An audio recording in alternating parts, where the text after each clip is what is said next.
everyone. We are back. Yes, we are with another lunar cycle to talk about. We don't have our beautiful, what is it, our bells and whistles introduction, etc., because our editor is flat on in bed with a sore back. Right. So we're just giving it to you raw today. Yes. And, if we make a boo-boo, it just stays in. So, and actually, Babula, I feel there's so much going on that I actually can't even get it out.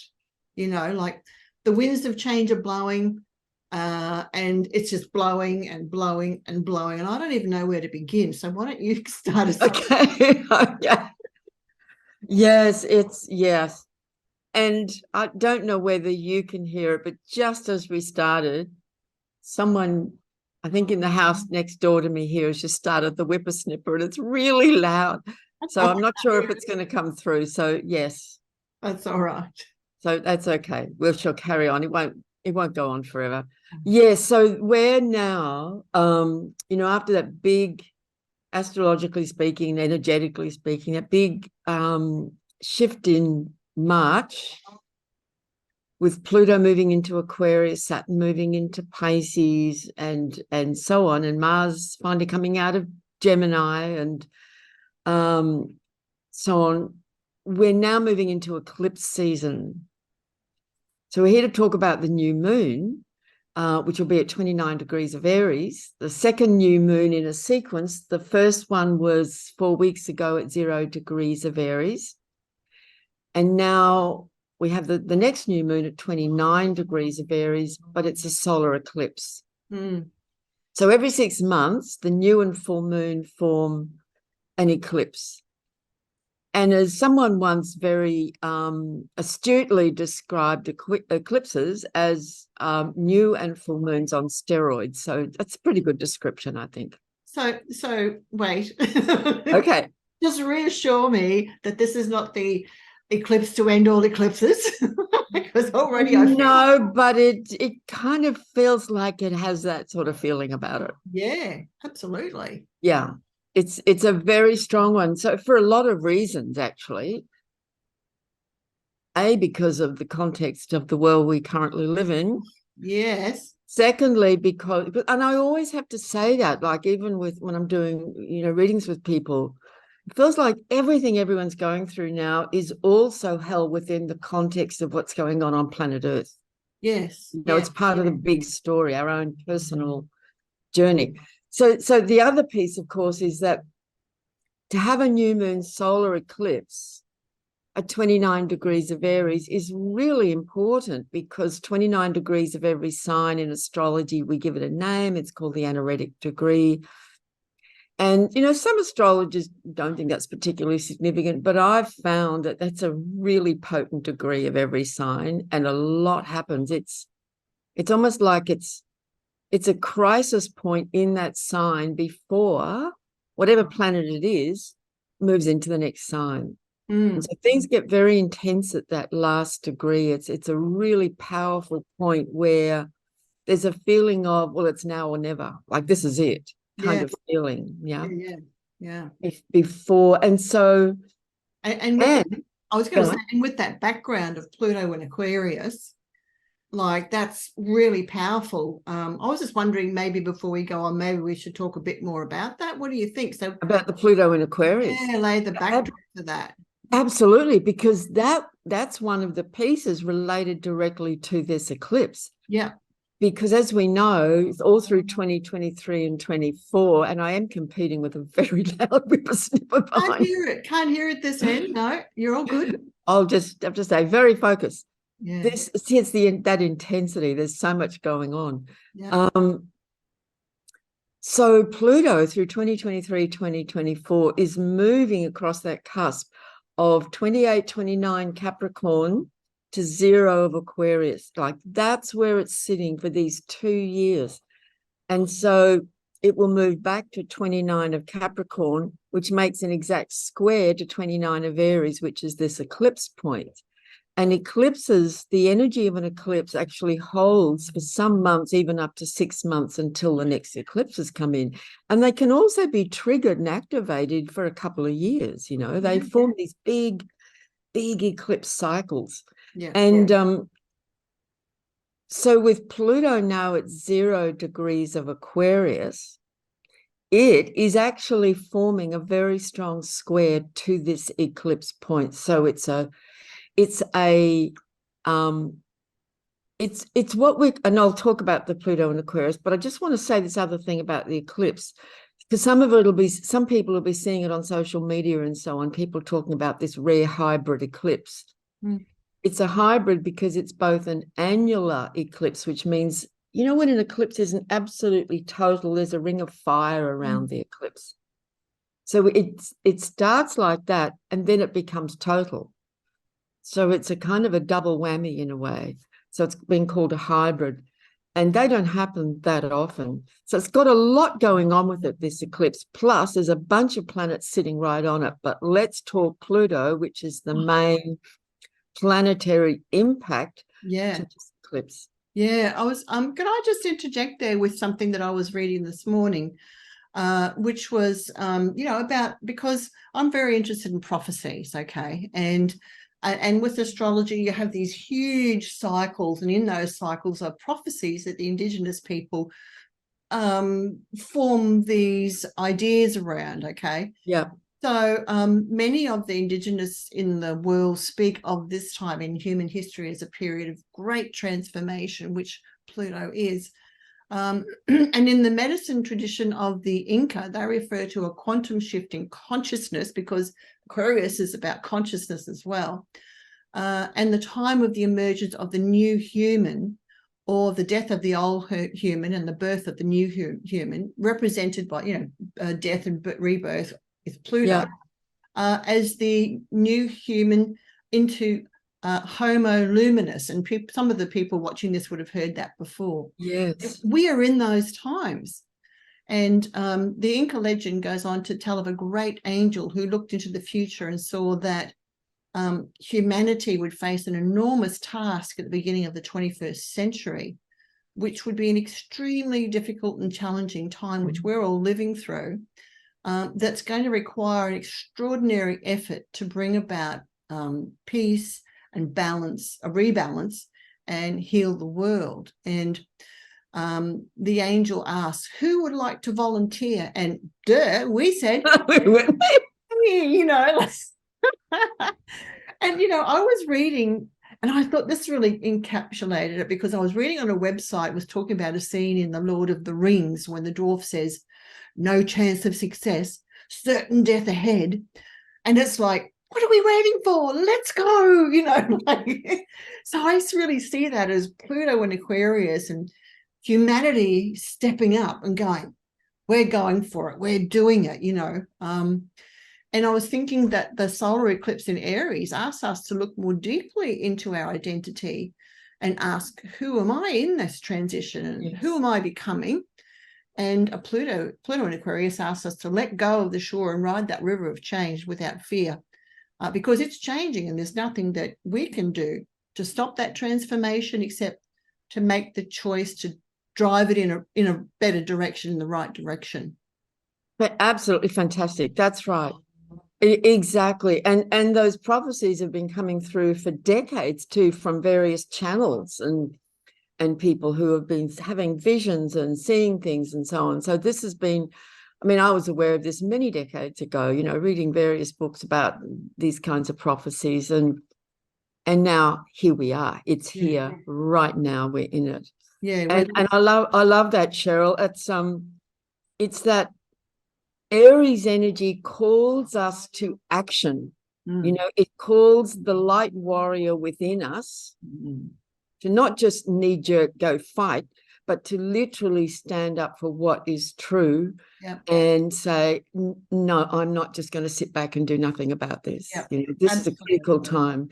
And the push from Pluto in Aquarius, and we see our individual role within the context of the greater whole. This is about the whole of humanity and beyond, isn't it? And beyond, it's luminous galactic human. Absolutely.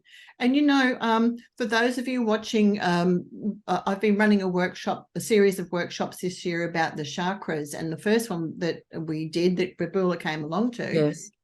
Was about the Vasundhara chakra, which is the Earth Star chakra. And what we do at this workshop is we create collage cards to represent these things for each of us as individuals. And I pulled mine out this morning, and I had to show people, because this was mine coming from the cosmos to planet Earth. And I had to put a Marvel hero suit on to actually do it, So yes, from the cosmos to Earth. And I think this is the time for us to do this sort of thing, is to get out our action hero suit, put it on, yes, stand up, be the soldier, be brave, be courageous, and stand in our power, because that's what's going to get us through. And the human tribe really needs us to do that right now. absolutely, absolutely. It is very heroic. It's a massive odyssey that we're all on, and we absolutely did volunteer, and here we are right in the thick of it, and we're dealing with forces that have held power for so long and are embedded in every aspect of human life on this planet. Every single aspect has been infiltrated, embedded by that. So it's a massive task, but the awakening process is happening, and all the great, mystics of thousands of years, but certainly in recent times, have all been kind of addressing this issue as well. And we've all been, evolving and growing at a rapid rate. And in recent years, my God, it's hard to even fathom, how quickly things are moving. Well, this was the other thing I thought, that in the past, I've always thought, well, these are the prophecies that'll probably happen past my time. But actually, the more I come to realize that we're living in the times of prophecy, and we're probably going to be alive to see these things happen in our own lifetime. I always thought it happened after I was dead and long gone, but like you say, things are moving so quickly. So quickly. In another 5 years, I can't even imagine what things are going to be like on Earth, and what arises in humanity to what's the word, to create a fortress, I guess you could say, against the things that are taking us in the wrong direction. That's right. And to literally begin to birth a new world, a new Earth, a new way of living on this planet that's entirely unlike what's been before. Yeah. And that's the Aquarian capacity for visioning future possibilities. Yeah. And the Aries part of this story which is very active and strong now. And there's a few interesting things I want to point out as we go through all the things that are happening this next month. The Aries part of that is, do we know who we are, and are we ready and willing and able to stand for that and take whatever action we're called to take? Yeah. And some are right out there on the front lines, taking all the bullets, and others work more behind the scenes and so on, but we each have a role, don't we, in that? Yeah. And it does take courage against these incredible forces of conformity and control and, fear and so on. Yeah. So yes, this Aries eclipse at 29 degrees square Pluto at 0 of Aquarius. Remember, Pluto's only got to move back 1 degree, and it's at 29 of Capricorn. Yeah. So it's a very powerful, tight square. Now that new moon eclipse is on the 20th of April. I'm sure that guy's right on my fence here. I hear him. He stopped and then he started again. So this is the kind of pressure cooker that we all kind of live in, So it's the new moon eclipse is on the 20th of April. Queensland time, 2:12 p.m. is the exact moment. So it's a new moon. It's the dark of the moon, and then it's an eclipse. And it's not only 29 of Aries, it's 29 degrees, 50 minutes. So it's literally about half an hour later, the moon, of course, which is conjunct the sun, will have left Aries and gone into Taurus. Yeah, yeah. Right at that last breath, and certainly by that evening, or certainly by the next morning, the sun will have left. Yeah. So it's a very, very strong one. And then when well, can I just ask you a question? Because I've got a couple of friends who watch, and they're very new to astrology. They're trying to get their heads around it. Sure. So I just wanted to point out, like when Babul is talking, when you're talking about a square, we have the astrology chart, which is a circle. And it's like one point on the circle creates a 90-degree angle with another point. So they're coming up against like this. And when that happens, pressure happens, and something's got to give. That's right. Because it can't keep going on. It's that pressure point, isn't it? That's right. Exactly. Thanks. That's right. No, it really is. There's tremendous tension, and we all have squares, planets square in our chart, but they're the energies that push up against each other to make something happen. Like they force us to deal with an issue, and because we feel it as an internal pressure and tension, and something does have to give. Yeah. Something has to happen, or something breaks. Yeah, well, it's a bit like sometimes you see in the disaster movies, where the earth has a crack and it starts to crack open. That's sort of pressure. That's right. And Pluto is the lord of the underworld, remember, and an energy of immense, indescribable power. It's atomic in its power. It's volcanic in its power.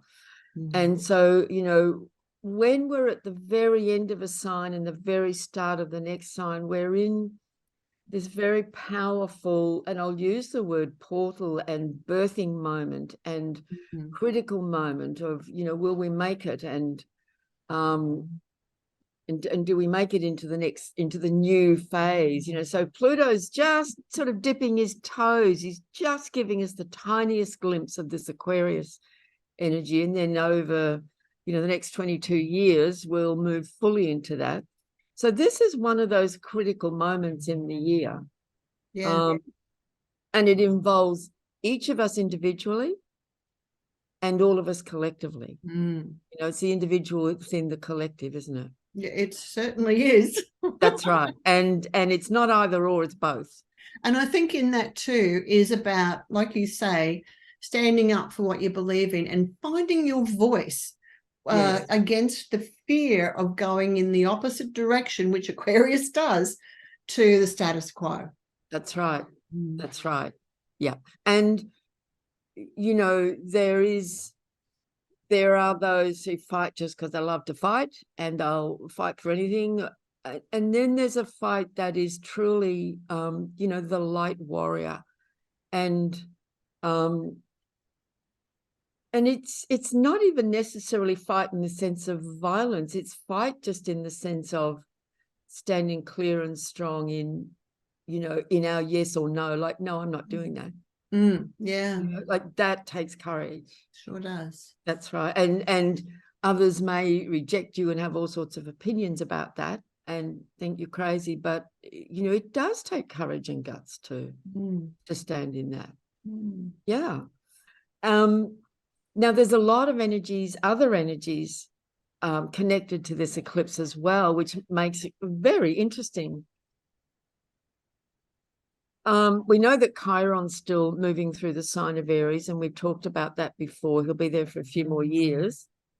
Jupiter is approaching that eclipse point. So the eclipse point is 29 degrees of Aries. Jupiter at the time of the eclipse is 23, almost 24.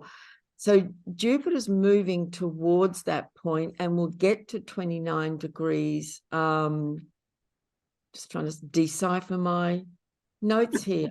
I know yes, it's here somewhere. Yes, that's right. It's in May, of course. My brain's full of so many different things. It's in May. But so Jupiter's in the mix, and then there's an asteroid. I like to always check out at least the main asteroids. There's an asteroid that I'm very fond of. Pardon me. Her name is Australia, and she is the goddess of the stars.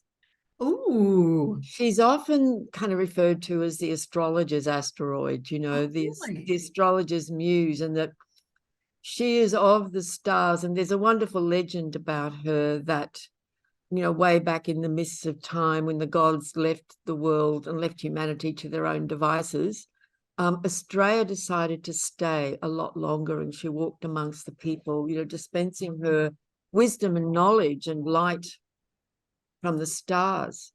So I really love this. She's right there. She's only 1 degree away from this eclipse at almost 29 degrees. And so I think I think there's a few things we could say about that. We're talking about light. Yeah. Right. And also knowledge, and astrology is a knowledge of the stars and our connection to the greater universe and cosmos. And it can also be information coming to us in any way. It doesn't have to be through the lens of astrology, you know, that has that kind of celestial cosmic source, if you like, you know, from the beyond. Yeah, so that's very, very interesting. Now the reason this is, you know, a hybrid annular total eclipse is because it's very close to the nodes. Oh, okay. North and south. So it's a north node eclipse. In other words, in fact, I can hold this up just for those who like the visual. So there's the sun and moon, which is the eclipse. There's Australia, there's Jupiter, there's Chiron, all in Aries. Wow. Yes. Look And at there's that. yes, that's all the Aries. See, that's all the Aries action. Yeah. Oh, by the way, there's another one, of course. How could I miss Eris, Eris? She's making her long, all of last century. She's been in Aries since all of last century.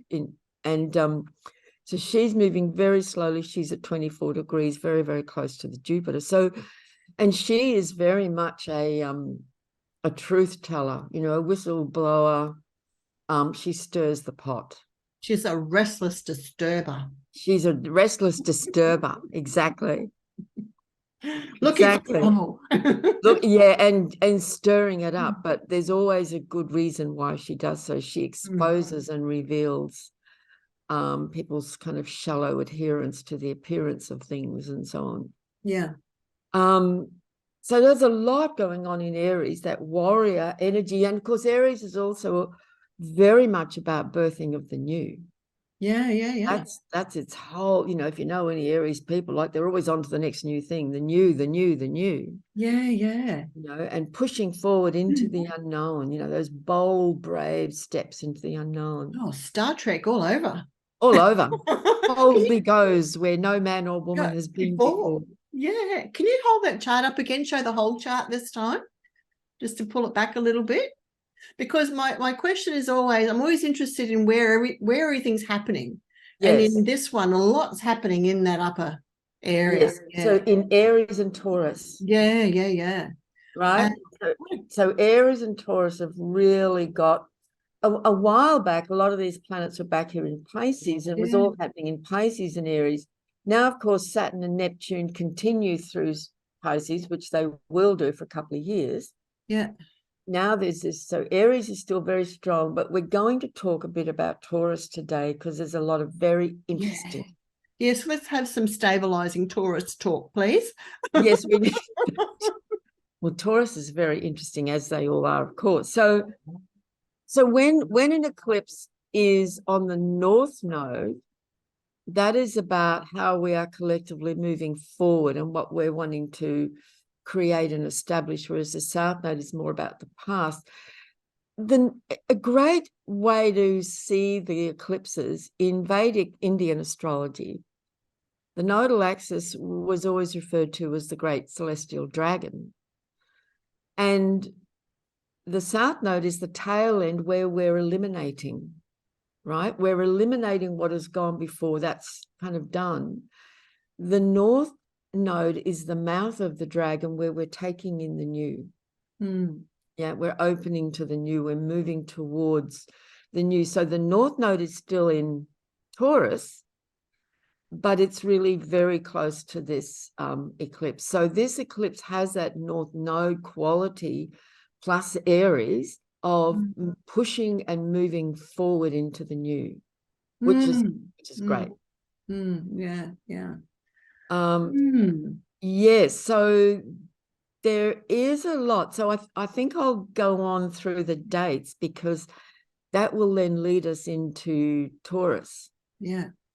And as I was just going through the dates and writing down what was happening, I started to, it kind of created a really clear picture in my mind. And over these next couple of months. So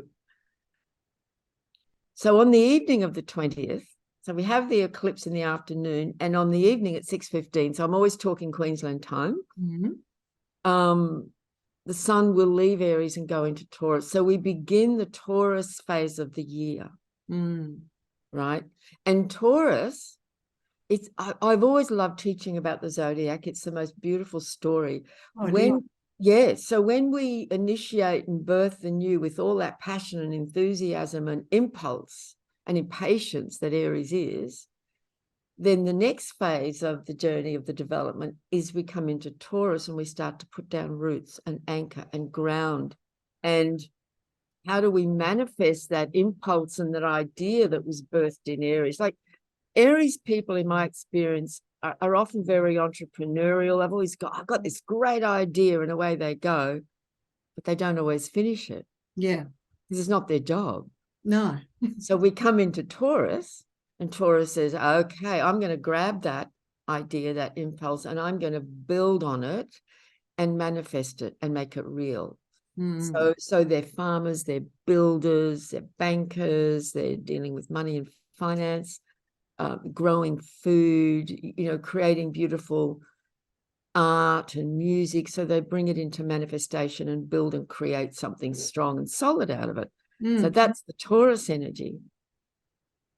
So on the 21st of April, we're literally on the 20th and 21st. On the 21st, the sun will be at 0 degrees of Taurus, making the exact square to Pluto at 0 of Aquarius, on the same day that Mercury turns retrograde.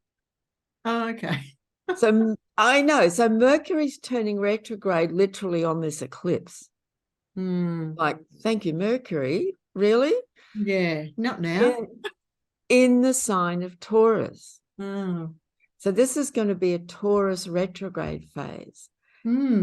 So Mercury turns retrograde every 3 to 4 times a year. And this year, the retrogrades are occurring in the earth signs. Yeah. That's interesting. So we've got the Aries seed of the new planted into the Taurus, into the garden to, establish roots, and the seedlings can come up. And we're going to stay in that for a while because there's these new seeds being planted. That's right. Yeah. That's right. Yeah. That's right. And you can see it as the birth of a child too. Yep.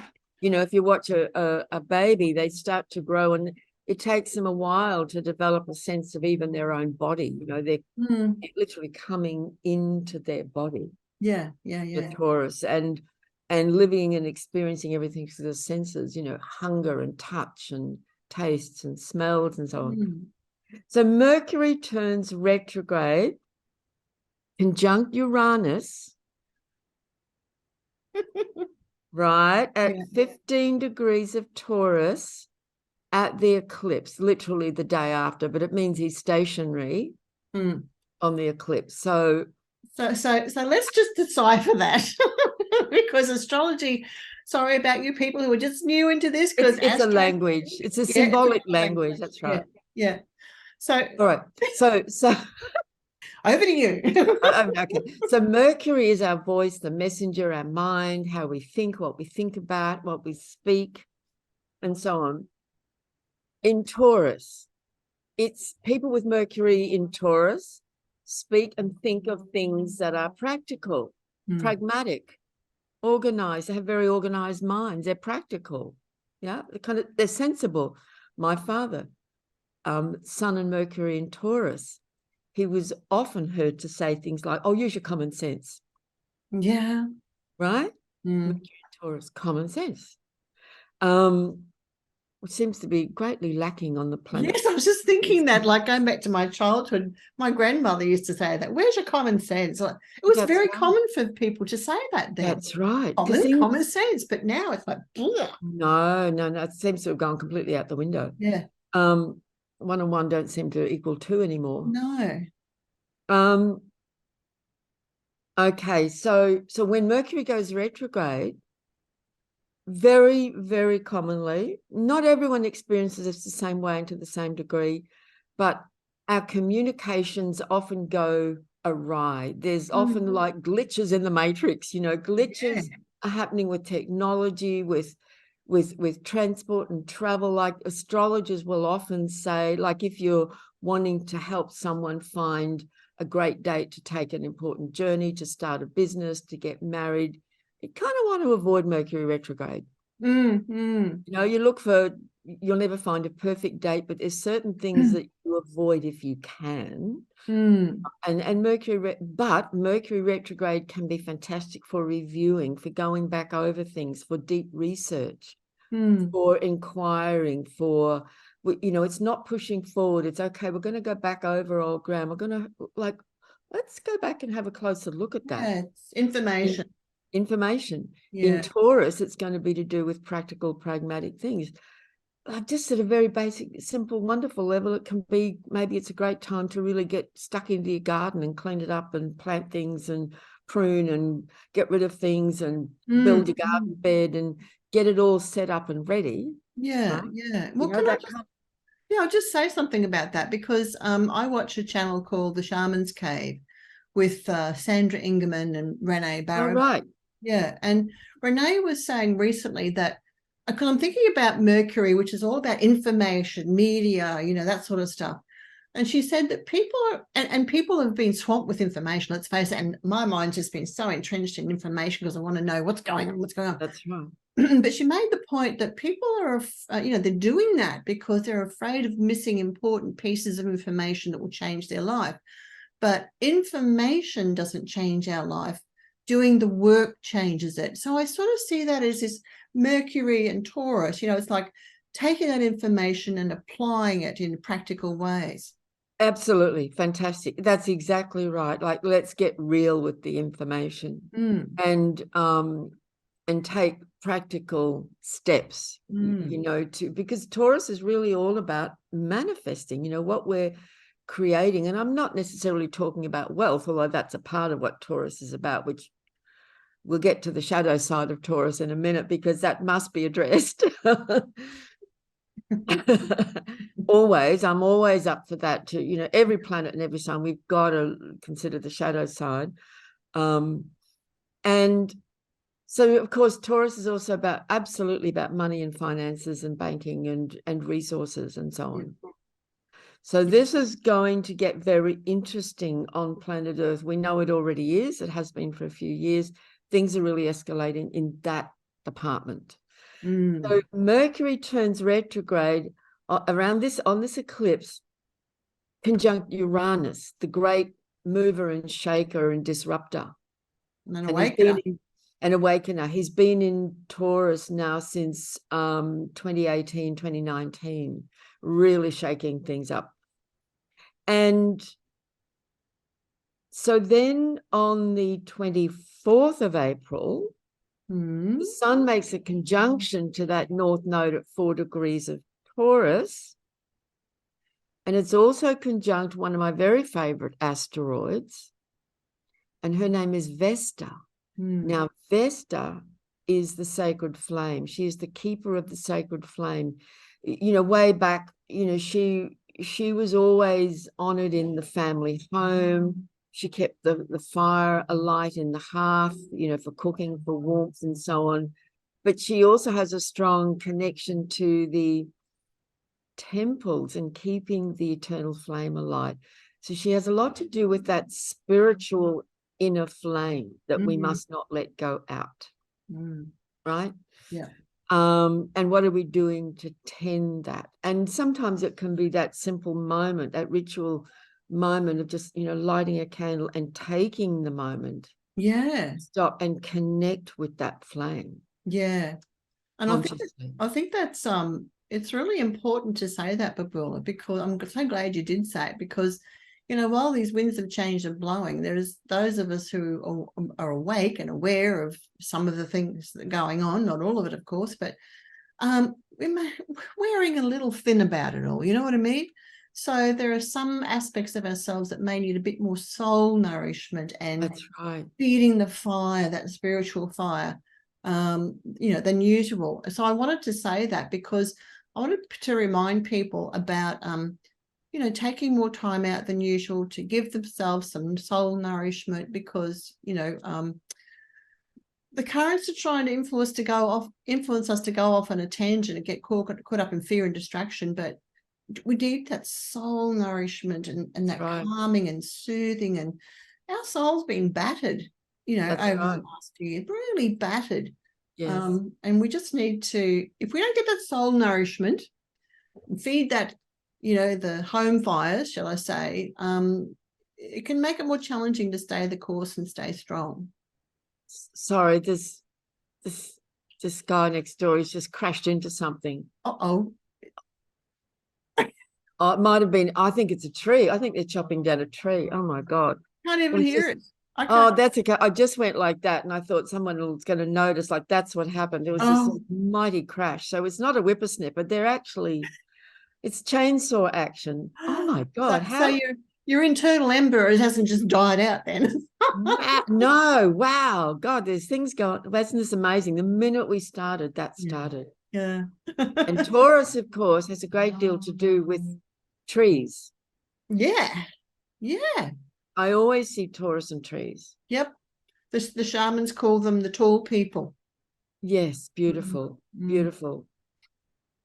So, that connection to Vesta, that combination of the sun, the North Node, and Vesta is the beautiful soul nourishment you were talking about, which can include things like I know I say this all the time, but it's so true and so real. Connecting with the earth, with the garden, with the trees, with the plants, with the animals, with nourishing food from the earth. Yeah. It's really important, I think, at this time when the world pulls us this way and that way, and what's going on in the world does that, actually, not the world itself, but to return to our roots, which is what Taurus is all about, right? Absolutely. Is to return to our roots, to the indigenous self within, and reconnect with that. And that includes like staying in our body, because when we're in shock and fear and anxiety and stress, we're not in our body. No, that's right. Yeah. Like just to get grounded. It's not easy. I know I'm constantly having to remind myself, even if I'm walking, like slow down. I get a bit speedy. Yeah. Slow down, bring myself back to the present, feel my body while I'm walking, just breathe and feel the, environment around me. We have to practice it in these crazy times. And it's so easy to stay out of that too. That's right. I was actually thinking recently to do a communal soul retrieval for the city that we live in. You can do it for your neighborhood and for the town, the city, wherever you are, your community, because we've all been sort of knocked to, yes, please. Yeah. Yes, absolutely. Yes, please. That would be fantastic. Yeah. Yeah. So, and on that same date, on the 24th, Jupiter, at 24 degrees of Aries, does make that conjunction with Eris, the goddess of chaos and disruption, the whistleblower who says, no, you can't exclude me. Everybody has to have a voice here and participate, and you can't just keep it exclusively to the elites and the beautiful people. Like, let's get real here. So she causes a great deal of chaos, but she's making a point and she's revealing and exposing what is true. So this is a very strong combination of energies in the second half of April, and there's more. I've only just touched on the first few days of this piece. On the 27th, oh, by the way, 3 to 4 degrees of Taurus is also, in my mind, and has been for a long time, what I call the chironic degree. It is the degree at which Chiron was actually discovered in 1977. Oh. So that degree for me always holds a very strong Chiron energy. So 3 to 4 degrees of Taurus. Of Taurus. Oh. Yes. And you know, Chiron is the wounded healer, the shaman, and he's also a bridge between our human 3D, you know, physical reality and the cosmos. Yeah. You know, so he's very much an agent of healing and awakening. Mm. And so that's energies part of this. And then on the 27th of April, Mars, the warrior energy that rules Aries, now going through Cancer, makes a square to Chiron in Aries. So no, for those who are new to astrology, that's a lot of jargon. Yeah. A lot of language. But again, we're just in this time of it actually is. It feels to me like daily where we're dealing with everything on a daily basis. You know, so much is occurring day by day by day by day, and we're adapting, adjusting, learning, discovering, And integrating, I suppose. integrating, expanding. Because if we don't see the manifestations of this in the physical world, it doesn't mean that the energetic shifts aren't going on. You know, so some days I feel things really strongly, and other days I go, oh, I look up my diary, go, oh, it's so-and-so happy, you know, whatever the astrological thing was. I have a look at that and go, oh, I didn't even feel it, you know, like, right. But energetically it's happening, and probably like a sine wave too, you know, not going straight across like this. And some days it'll be up and down, you know. That's right. And there's all sorts of other things going on. There's solar flares, there's the Schumann resonance, there's so much going on that's affecting us all. And these energetic shifts of the planets, like just the movement of Pluto into Aquarius, has created tremendous shift in cosmic energies coming to Earth. Like just that alone, like really phenomenal. So then we come into May, and on the 2nd of May, Pluto will be stationary at a standstill at 0 degrees of 21 Aquarius and will turn retrograde. He will begin. So he's going to be stationary for pretty much that week. He's such a slow-moving planet. Yeah. Pretty much comes to a standstill at 0 degrees and 21 minutes. Remember, there's 30 degrees in a sign, so it's just at that first little piece begins to turn retrograde. And still in Aquarius, on the same day, Mercury retrograde in Taurus makes a conjunction with the Sun. So the 2nd of May is quite a strong date. Right. Yeah. Yeah. And these dates, you know, are worth noting. I put them all in my diary and I just kind of pay attention. I don't worry about them. I'm just aware of them, and I watch and I notice, and I might adjust my scheduling according to what I'm seeing with the planets. I'm going, I don't think I'm going to book anything that day, you know. Yeah. I'm just, before you said that last one about Pluto retrograde in Aquarius, blah blah blah, I'm looking at my notes thinking that's just the first week. Oh, yes, there's a lot going on from the eclipse. That's right.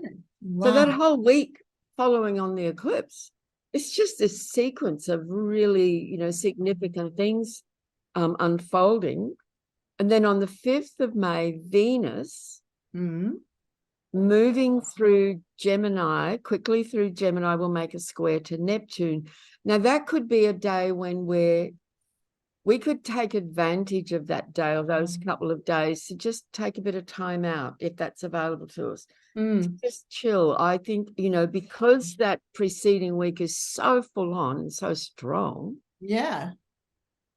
Might be good to, you know, factor in at least on that day, if possible, even the day before and the day after, you know, a bit of downtime, or just, you know, time out to just relax, not over schedule ourselves, you know, overcommit ourselves if we can. Just take a bit of time out if we can do that. Before the next day, in before the preparation. next day, because on the 6th of May, Oh, we geez. come into the full moon lunar eclipse. In? Yeah, so full moon on steroids. Yeah. And it will be at 14 degrees 58 of Scorpio, opposite the Oh, sun in Taurus. So that's smack in the middle of the sign, right? Right in at the midpoint of Scorpio Taurus. So it's a Scorpio full moon because the full moon's exactly opposite the sun in the middle of Taurus. So yes, so we are in eclipse season now. And eclipses, let's just talk in general about eclipses. Eclipses are always catalysts for change. And individually, they impact everybody. They have big impact on the world. Big events happen around eclipses. You know, way back in olden days, as my grandchildren love to say, were you born in the olden days, Nana? Yeah.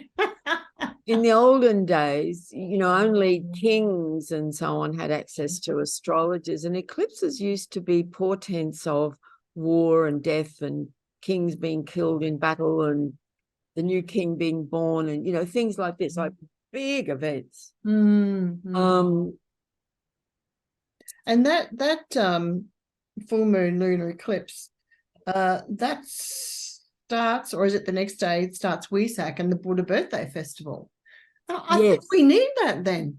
Yes, Yeah. exactly. This full moon every year in May is that Wesak festival, which is a very powerful, important, energetic opening in the Buddhist tradition. And you know, people make pilgrimages to Mount Kailash in the north of India, in Tibet.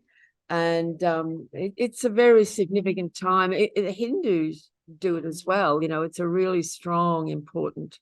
It's a sacred time. Sacred time. And it's celebrated in the Buddhist world as Buddha's birthday. And the Buddha does, in my experience, seem to have a very strong connection to the energies of Taurus. I see it in people all the time, this Taurus connection. So yeah, so individually how an eclipse can affect us will, by and large, depend on where these eclipses sit in our own birth chart and if they're triggering something directly. So, you know, if we look back in our life, you know, you can see, if you look at when eclipses hit something directly in our own chart, we go, oh yeah, that was when this big thing was happening. You know, so we all experience eclipses, but individually we might experience it more significantly if it's really hitting something in our own chart. Yeah. So, you know, 29 degrees, it's that late Aries, very early Taurus, that if you've got something there, that solar eclipse, new moon on the 20th of April, and if you've got something in the middle of Scorpio or Taurus, as I do, I have a planet right in the middle of Scorpio, it'll be impacted, and other planets that'll be affected by that, by the lunar eclipse on the 6th of May. Now then, I know, take a big breath. Then then on the 8th of May, so just we'll sort of look a little bit beyond, Venus will leave Gemini and move into Cancer, where Mars is already in Cancer. Now, I just want to say something coming up in the next few months. Venus and Mars are both going to move into Leo. The Black Moon Lilith is already in Leo and will be for many, many months to come. There's going to be a period in the middle of the year where we're going to have Black Moon Lilith, Mars, and Venus making a long retrograde in the sign of Leo. Okay. And the sun will go through Leo for a part of that as well. So Leo, hang in there, folks, because those of you with Leo energy strong, there's going to be a lot of activation of Leo energy coming up in the next few months. Oh, do you hear that, my friend overseas? Tune in. So we'll definitely have lots to say about that when we come to that. But before Venus and Mars go to Leo, they're in the sign of Cancer, which is, you know, Venus and Cancer is lovely. It's a very feminine combination. Venus, the goddess of love, of beauty, Cancer, the home, family, nurturing, taking care in an emotional, intuitive feeling, loving, caring way. You know, how do we give that to ourselves, to our loved ones? You know, it's a wonderful time just to give a bit of energy and juice and attention to the home front, to the people close to us, you know, and nearest and dearest. It's a lot of feminine energy, Very much. which is, I really think we need Yes. in the world at the moment to That's dampen right. down that male. Very strong, powerful. Energy. Yeah. Yeah. Yeah. And of course, Aries is very masculine in its Yeah. energy. So we're literally talking about men and males, but also just the male principle In us, yeah. that lives in us all. That's right. Yeah. Yeah. And the old Aries has been getting a battering too with things that are going on with gender identity and things like that. It's like, Huge. wow, what's going Huge. on in the world? You know? Huge. Yeah. Chiron in Aries. That's right. The Yeah. Who wounded. am I? You know? Yeah. And the wounded, dysfunctional, weakened masculine. Yeah, absolutely. Yeah. Very, very interesting and Mm, very concerning too. it is. Yeah. And then on the 17th of May, and Oh, this you're is going to give part us of, more. yeah, I just, because we're moving towards this, and given that, you know, straight after this Yep. Aries eclipse, Yeah. the sun moves straight into Taurus, Yeah. right? And Mercury will be retrograde in Taurus. And during all of that, Jupiter will move into Taurus on the 17th of May and remain there for the rest of 2023. Okay. So he comes out of fiery, feisty Aries Yeah.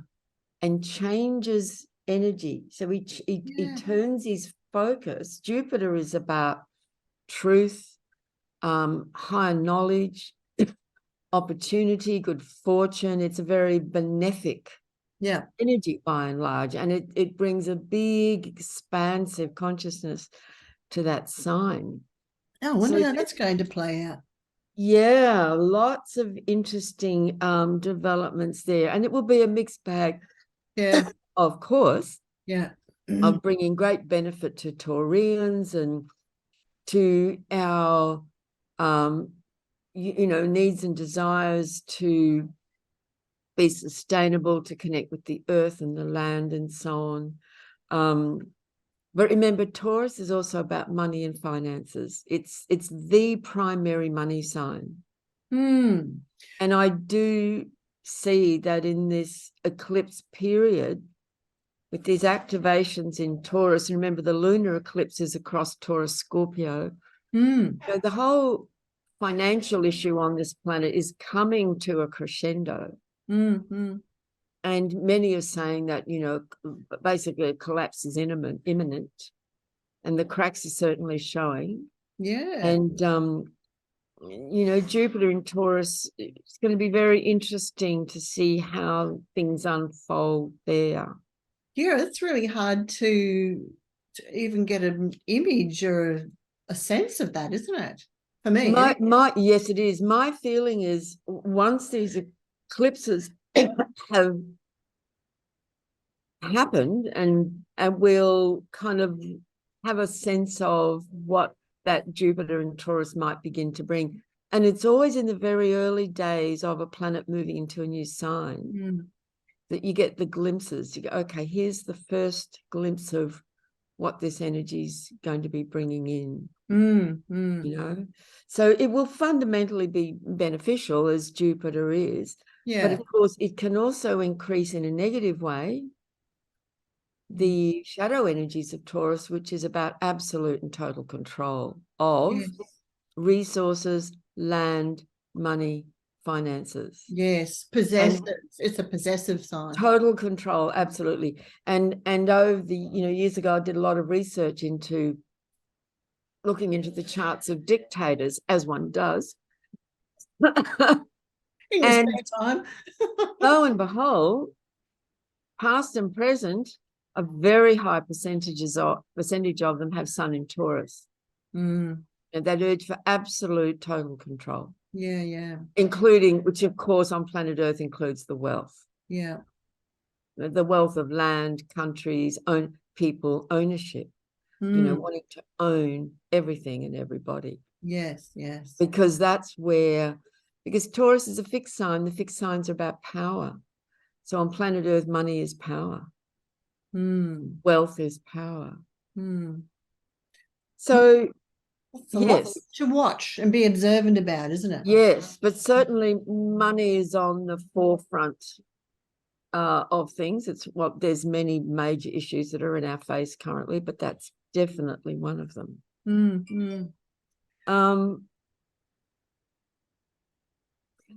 So just one kind of final point I wanted to make about this was that, and I made notes of this. I'm going to run through this quickly and then kind of give a simple synopsis of it. Yeah. So we have the solar eclipse at 29 of Aries coming up on the 20th of April. 13th of, so just before Jupiter goes into Taurus, in the middle of May for a week, it's going to sit at 29 degrees of Aries on the eclipse degree, square Pluto. I'll just run through them. Mars will be at 29 degrees of Cancer on the 19th to the 21st of May, square the eclipse point and opposite Pluto.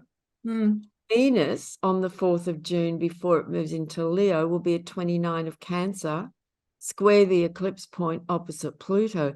You see, there's these 29 degrees of the 4 cardinal signs. Yeah. Powerfully impacted by Pluto and the eclipse. In the next couple of months, all these planets and points are going to hit these 29 degrees of cardinal signs, activating strongly this eclipse Pluto square. Pluto going retrograde, hits that 29 of Capricorn again. He goes back into Capricorn middle of June to end of July. So he sits there at that degree for a couple of months. And the North Node, 29 degrees of Aries, North Node's about to change signs in July. So I started to, as I was going through, I'm going, whoa, look at all these hits on these 29 degrees of the cardinal signs, and the cardinal signs are about action. So this is very dynamic. So things going down.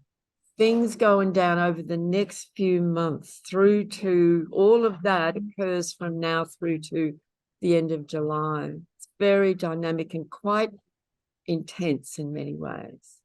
So we take whatever moments of opportunity we have to ground, to rest, to recover, to integrate, to breathe, and to have fun. You know, we've spoken about that before, haven't we? Do creative things that have got nothing to do with any of that. Yeah. You know? Don't underestimate the processing that we're going through. That's right. We are processing so much. And that takes energy. And if you're feeling tired, that might be part of the explanation of that's right. Why, you know, because there's a lot going on for us mentally, which is that energy is just as powerful as our physical body. That's right. And our energetic bodies too are just also going through so much. There's so much stimulation and information on so many levels. Yeah. Wow. Wowie. Okay. So I've made it through all of that with this chainsaw just outside my window. Didn't hear a thing on this end. But that's good. That's fantastic. Yeah. So I feel like I've been yelling a little bit too. Oh, no. I just thought you're excited. Well, that too. I mean, it is a lot. Look, I just want to very briefly throw this in because this is getting more and more interesting to me. Since 2005, there were a lot of bodies discovered way out in the Kuiper belt, which is out beyond Pluto. Well, I think Pluto's part of that, actually. And they've been named after these various gods and goddesses of different traditions. And there's one called Haumea. I'm going to run a workshop on this later in the year to sort of introduce them to everybody. Some will be already aware of them. She is a powerful birthing goddess from Hawaii. She's just moved into Scorpio. She's also, for the next few years, making a big series of squares to Pluto. Okay. And many are saying that she has got a lot to do with the birthing of a new world, of a new earth. She births and births many, many times. She transforms. She changes her form. She becomes old and she can become young again. So these bodies are very significant to the birthing of a new world. They're new energies, new consciousness coming through. Can you spell that word? Haumea. Yep. MEA. Okay. Haumea. Yeah. Oh, right. Yeah. From Hawaii. Yeah. She's connected also to Pele, the Hawaiian volcano goddess. Yeah. Right. So I just wanted to throw that in because, more astrologers have been working with these. Yeah. And I've been aware of them for some years, and I did a workshop years ago just to introduce them, but I kind of want to do more of that. And if people want to know more about that in their own chart, there are websites where you can go and just search for free asteroid chart. And That's it'll right. put the asteroids in your chart, and you can have a look at what's going on there. Cafe Astrology is a great and very user-friendly site. Yeah. And astro.com is a very big, powerful site with a lot of information. Yeah. I think AstroSeek too. I think I've used that. AstroSeek also. Yeah, it's good. Right. So you don't have to have an astrology program. You can go to those sites and look up these things. That's right. Yes. Yeah. Well, I'm just tuning in to see how I feel about all that. Oh, but that's a lot of information, but that's okay because it's not about information changing our lives. It's about doing the work. That's right. And it's, it's helpful to have an understanding, particularly as we're going through these things, and things are happening. Oh, that's right. That's the eclipse, or that's right. That's, that's what's happening. Yeah. And I was saying to a group yesterday, humans can endure anything as long as they know what's going on. Right. That's right. Know what's going on. That's right. Our minds need to have some understanding, and then we can. Okay. Yeah. That's right. Yeah. Well, thank you so much for all that information. And thank you everyone for watching, and hopefully I won't muck it up, and I'll actually get it up on the website. Yes, our lovely editor is a bit incapacitated. Yes, poor thing. But anyway, he'll be back on board soon enough. So thank you once again. If you enjoyed this episode, please do remember to like it, and so you can subscribe, and remember to tap the bell to get notifications when the next episode is uploaded so you don't miss out. So meanwhile, you can find Babula and myself on Facebook, Babula under Babula Clement, her own name, and on me on the Body Light Center page. So go there, give us a like, follow us, see what we do, and we will be back again in another fortnight with a lot more information, I'm sure. That's right, on the lunar eclipse. Yeah, and do let us know how you're riding the waves of change, and leave us a comment. We'd love to hear about it, what's going on for you. And until then, stay safe, and many blessings to you all, and see you again soon. Thanks, Cheryl. Bye, everyone. Bye-bye.